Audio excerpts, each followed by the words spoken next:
মধ্যপ্রাচ্যে যুদ্ধের কারণে দেশে জ্বালানি তেলের সংকট মোকাবেলায় যুক্তরাষ্ট্র ও ভারতের সহায়তা চায় বাংলাদেশ। বাংলাদেশে জ্বালানি তেলের সরবরাহ বাড়াতে ইতিমধ্যে ভারতের কাছে চিঠি দিয়েছে সরকার।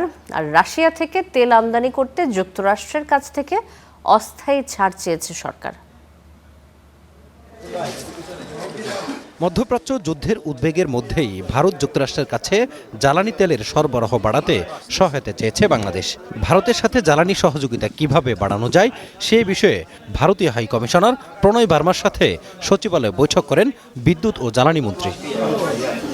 বৈঠক শেষে সাংবাদিকদের সঙ্গে কথা বলেন বিদ্যুৎ ও জ্বালানি মন্ত্রী ইকবাল হাসান মাহমুদ টুকু ও ভারতীয় হাই কমিশনার প্রণয় বার্মা। আপৎকালীন অবস্থার জন্য আমরা বলছি যে আমাদের একটু তেল বাড়ায় দেওয়ার জন্য। এখন তারা ডিসাইড করে কতখানি বাড়াবে। তেল বাড়ায় দিতে বলছি, এখন কি বাড়ে তারপরে বুঝবো যে কত বাড়ছে। তাই এলো ইনোভার, যেন আপনি লাইফে থাকেন রেডি প্রতিদিন। Innova, designed for now. India and Bangladesh have a strong power and energy connectivity.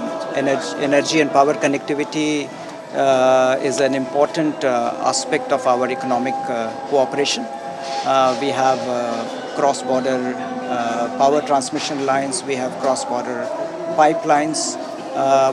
So we discussed about our engagement about how to strengthen our energy and power cooperation.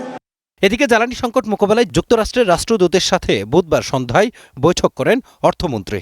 বৈঠক শেষে মন্ত্রী জানান, Russia থেকে জ্বালানি তেল আমদানির ক্ষেত্রে ভারতের মতো বাংলাদেশও সুযোগ পেতে আগ্রহী।